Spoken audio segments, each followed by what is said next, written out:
बिस्मिल्लाहिर्रहमानिर्रहीम। अस्सलाम वालेकुम क्लास। मैं मोहम्मद दानियाल ज़िया फिर से आपकी खिदमत में हाजिर हुआ हूँ। चैप्टर नंबर 1 के lecture 2 origin and growth of modern banking को लेकर हमने पिछले लेक्चर में वर्ल्ड बैंकिंग और उसकी डेफिनेशन को डिस्कस किया था कि वर्ल्ड बैंक का ओरिजिन क्या है और वो कहाँ से निकला और कैसे वो आज बेंच और बैंक्यू से बैंक बना हुआ है। अगर हम origin and growth of modern banking की बात करें, देखिए ओरिजिन से मुराद कि ये बैंकिंग सिस्टम कहाँ से बना। हमने जो लास्ट लेक्चर में पढ़ा था वो ये पढ़ा था कि वर्ल्ड बैंक कहाँ से निकला। अभी हम पढ़ रहे हैं origin and growth of modern banking कि आज का जो बैंकिंग सिस्टम है वो कैसे तश्कील पाया। आज जो आप इतना मॉडर्नाइज, अगर हम बैंक में जाते हैं इतना मॉडर्नाइज और टेक्नोलॉजी से भरा हुआ एक ऑर्गेनाइजेशन देखते हैं, एक प्रीमिसेस देखते हैं, तो वो कैसे तश्कील पाया। उसमें कुछ लोगों का यकीनन किरदार है जिन्होंने जो है आज इतने बड़े ऑर्गेनाइजेशन की तश्कील की। तो हम सबसे पहले बात करते हैं गोल्ड स्मिथ्स की। गोल्ड स्मिथ्स यानी सुनार जो कि अपने पास, जिनके पास हेवी सुनार हुआ करते थे, आपस में वो सोने रखा कर अपने पास वो सोने रखा करते थे।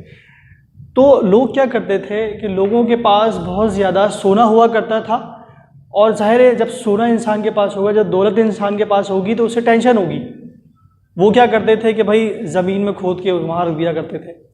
तो वो क्या सेफ तो नहीं है, एक ना एक दिन चोरी हो ही जाती थी और लोगों को पता चल जाया करता था। और जाहिर है डाकू जब घुसेगा किसी सुनार की उसकी दुकान में या उसके घर पे, तो उसे पता होगा कि इसने या तो घर में छुपाया हुआ होगा या जो है अपने किसी खेत की जगह में छुपाया हुआ होगा या जो है वो दुकान में छुपाया हुआ होगा या कोई दूसरी जगह। और अगर उस डाकू को उस जगह का पता चल जाए तो जाहिर है वो वहाँ से निकाल लिया करता था।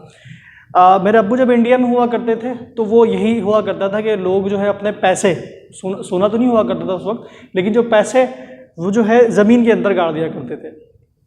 और उस वक्त जो है दीवारें जो है वो कच्ची हुआ करती थी। तो डाकू क्या किया करते थे कि गली के बाहर से वो खोदते थे, वो फलांगते नहीं थे दीवार, वो खोदते थे और सुरंग बना के जो है वो कमरे से निकलते थे बाहर। तो देखें वो किस तरीके के डाकू हुआ करते थे कि वो सुरंग खोद रहे हैं और ऊपर से छलांग नहीं मार रहे। वो खैर उनकी बेवकूफ़ी थी या सीढ़ी नहीं हुआ करता होगा उस वक्त। अच्छा, अगर हम आगे चलें तो जाहिर है लोगों के पास पैसे होते हैं तो वो सेफ्टी के तरफ जाते हैं कि भाई मुझे सेफ होना है, अपने पैसों को बचाना है, ठीक है। तो वो क्या करते थे, गोल्ड स्मिथ जो है वो एक सर्विस दिया करते थे। वो ये सर्विस ये दिया करते थे कि आप जो है हमारे पास सोना जमा करवाएं, ठीक है, हम सिक्योरिटी गार्ड को हायर करेंगे और उस पैसे को सेव करेंगे, ठीक है। तो अब जाहिर है जब एक सर्विस दी जा रही है गोल्ड स्मिथ की तरफ से तो वो फ्री में तो नहीं होगी ना, वो जाहिर है कोई ना कोई उसकी फ़ीस होगी। तो गोल्ड स्मिथ जो है उस पर फीस चार्ज किया करते थे। अब अगर इस तरह लोग आते गए, एक आया उसने पैसे जमा करवाया, उसने सोना जमा करवाया, दूसरा आया उसने पैसे जमा करवाए, सोना जमा करवाया, ठीक है। इस तरह काफ़ी लोग जब जमा हो गए, पैसे अच्छे खासे अमाउंट में जमा हो गए। अब देखें 100 आदमियों ने एक जगह पैसे जमा करवाए, ठीक है। तो क्या ऐसा हो सकता है कि 100 आदमी जो है एक ही दफ़ा आ जाएं और अपना सोना वापस ले जाएं? ऐसा नहीं होगा। जाहिर है कि किसी एक शख्स को ज़रूरत है तो वो उठा लेगा, या ज़्यादा से ज़्यादा 10 लोग जो हैं वो एक ही दफ़ा निकालेंगे, ऐसा ही होगा, ठीक है। तो जब गोल्ड स्मिथ को ये लगा कि हाँ भाई लोग जब एक ही दफ़ा आके पैसे नहीं निकाल रहे, वो अलग अलग टाइम पे आ रहे हैं और अपनी ज़रूरत के मुताबिक पैसे निकाल रहे हैं, पूरे पैसे भी नहीं निकाल रहे, तो उनके दिमाग में एक चीज़ आई कि क्यों ना इस पैसे को हम लोगों को दें और उससे इंटरेस्ट भी कमाएं। तो उन्होंने ये काम करना शुरू कर दिया कि जो लोग पैसे उनके पास जमा कराया करते थे और जो लोग उनके पास आया करते थे for the sake of lending money, पैसे लेने के लिए आते थे, तो वो जो है उनको पैसे दे दिया करता था कर्ज के तौर पर और उस पर भारी सूद वसूल करता था। तो इसमें देखें कि गोल्ड स्मिथ के दोनों उंगलियां जो है वो घी में है। वो एक तरफ से जो है वो फीस भी कमा रहा है, डिपॉजिटर से, ठीक है, उसको कोई अर्निंग भी नहीं दे रहा है, और दूसरी तरफ जो है वो जिनको पैसे चाहिए थे उनसे भी वो इंटरेस्ट वसूल कर रहा है। तो इस तरह ये जो बिज़नेस है ये फ्लरिश करता गया, ये आगे चलता गया और आज आप इसका मॉडर्न सिस्टम देखते हैं। आगे हम दूसरा जो पार्ट है, दूसरा जो शख्स है, दूसरे जो लोग हैं जिन्होंने इस मॉडर्न बैंकिंग में बहुत ज़्यादा अपना किरदार अदा किया, वो है मनी लेंडर्स का।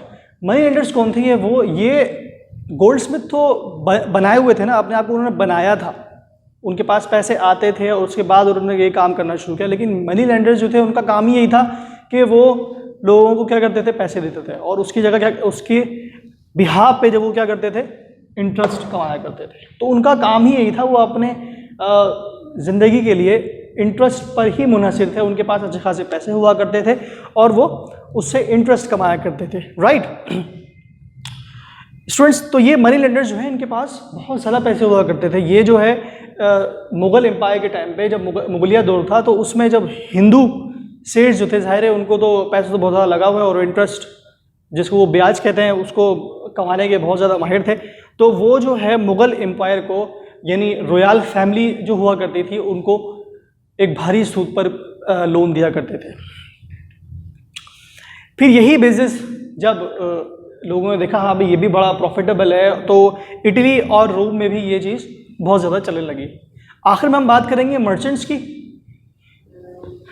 जो कि सीरिया और लबनान में हुआ करता था। ये मर्चेंट जो है वो बहुत ज़्यादा आपस में लेन देन, और मर्चेंट से मुराद ताजिर, ठीक है, जो ताजिर हुआ करते थे। ज़ाहिर है ताजिर उनके पास तो कैपिटल सरमाया अच्छे वाफर मकदार में मौजूद होता है, और कुछ पैसे ऐसे भी हुआ करते थे जो उनके पास फालतू बच जाया करते थे, जो कि आइडल में पड़े हुआ करते थे। अगर अभी की हम बात करें, आज भी अगर मेरे पास पैसे मौजूद होंगे तो मुझे ख्वाहिश होगी कि क्यों ना इसको मैं खर्च करूँ कहीं किसी जगह पे, कहीं लगा दूँ या कहीं इन्वेस्टमेंट कर दूँ, ठीक है, ताकि उसको वो बढ़े। रखे तो वो मुझे लग रहा होता है कि बेकार है, बैंक में रखा हुआ बेकार हो रहा है, ठीक है। तो मर्चेंट्स भी यही क्या करते थे, जब उनके पास एक आइडल मनी हुआ करती थी तो वो, लेकिन एक मकसद के लिए, उनका सिर्फ इंटरेस्ट कमाना मकसद नहीं हुआ करता था, बल्कि वो ये इंटरेस्ट जो है, वो जो ये लोन जो है वो किसको दिया करते थे, to promote import and export. वो उन लोगों को दिया करते थे जो इंपोर्ट या एक्सपोर्ट के बिजनेस पर मुनहसिर हुआ करते थे, जो इस काम को बढ़ाने के काम में मुलव्विस हुआ करते थे। आज के लिए इतना ही, फिर इंशाल्लाह कल मुलाकात होती है, नेक्स्ट लेक्चर में मुलाकात होती है नेक्स्ट टॉपिक के साथ। अस्सलाम वालेकुम व रहमतुल्लाह।